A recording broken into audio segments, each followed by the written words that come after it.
Assalamualaikum warahmatullahi wabarakatuh.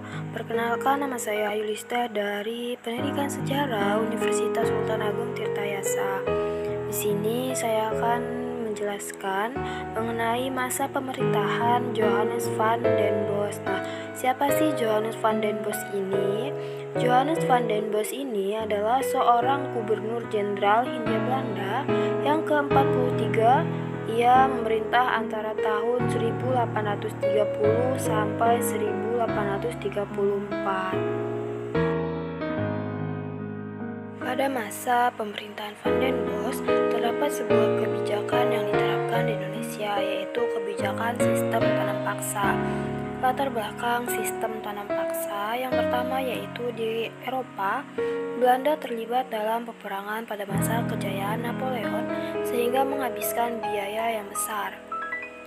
Lalu terjadinya perang kemerdekaan dari Belgia yang diakhiri dengan pemisahan Belgia dari Belanda pada tahun 1830. Yang ketiga, terjadinya perang Diponegoro pada tahun 1825 sampai 1830 yang merupakan perlawanan rakyat jajahan termahal bagi Belanda, yaitu menghabiskan biaya 20 juta gulden. Yang keempat, kas negara Belanda itu kosong dan hutang oleh Belanda cukup berat. Yang kelima, uang dari penanaman kopi itu tidak cukup dan tidak banyak. Yang keenam, kegagalan usaha mempraktikkan gagasan liberal pada tahun 1816 sampai 1830 dalam mengeksploitasi tanah jajahan untuk memberikan keuntungan yang besar terhadap negeri induk.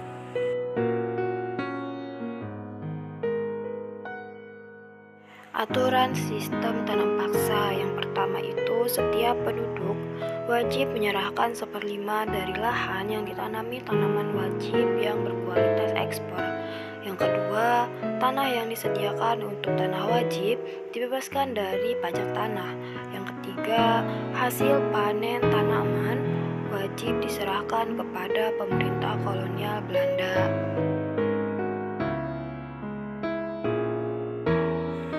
Yang keempat yaitu tenaga dan waktu yang diperlukan untuk menggarap tanaman wajib tidak boleh melebihi tenaga dan waktu yang diperlukan untuk menanam padi.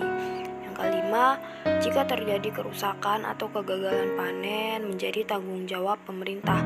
Hal ini berlaku jika bukan akibat dari kesalahan petani. Yang keenam, pelaksanaan tanam paksa diserahkan sepenuhnya kepada kepala desa. Dalam pelaksanaan sistem tanam paksa ini terjadi beberapa penyimpangan, di antaranya jatah tanah untuk tanaman ekspor melebihi ketentuan mengenai tanah garapan, apalagi jika tanah itu subur. Yang kedua, tanah yang ditanami tanaman wajib tetap terkena pajak. Yang ketiga, rakyat yang tidak memiliki tanah itu harus bekerja di pabrik atau perkebunan milik kolonial selama 66 hari. Yang keempat, waktu pelaksanaan tanaman ternyata melebihi waktu tanaman padi. Yang kelima, setiap kelebihan hasil panen dari jumlah pajak yang harus dibayarkan kembali kepada rakyat ternyata tidak dikembalikan kepada rakyat. Kelima, yaitu kegagalan panen tanaman wajib menjadi tanggung jawab rakyat atau petani. Salah satu penyebab terjadinya banyak praktek dalam pelaksanaan sistem kultur stelsel adalah para pejabat lokal yang tergiur janji pemerintahan kolonial yang menerapkan kultur prosenten. Kultur prosenten atau prosenan tanaman adalah sistem pemberian hadiah oleh pemerintah kolonial kepada kepala pelaksana tanam paksa atau penguasa lokal dan kepada daerah yang mampu menyerahkan hasil panen melebihi ketentuan. Itulah penyimpangan dalam pelaksanaan tanam paksa. Nah, akibat dari sistem tanam paksa ini, bagi Belanda tentu saja tanam paksa ini membawa keuntungan yang melimpah. Lalu kas Belanda menjadi surplus atau berlebihan. Belanda bebas dari kesulitan keuangan. Bagi Indonesia sendiri, penyimpangan-penyimpangan dalam pelaksanaan tanam paksa sangat memberatkan rakyat pada saat itu. Banyak tanah yang terbengkalai sehingga gagal panen. Rakyat makin menderita, wabah penyakit merajalela. Bahaya kelaparan yang melanda Cirebon memaksa rakyat mengungsi ke daerah lain untuk menyelamatkan diri.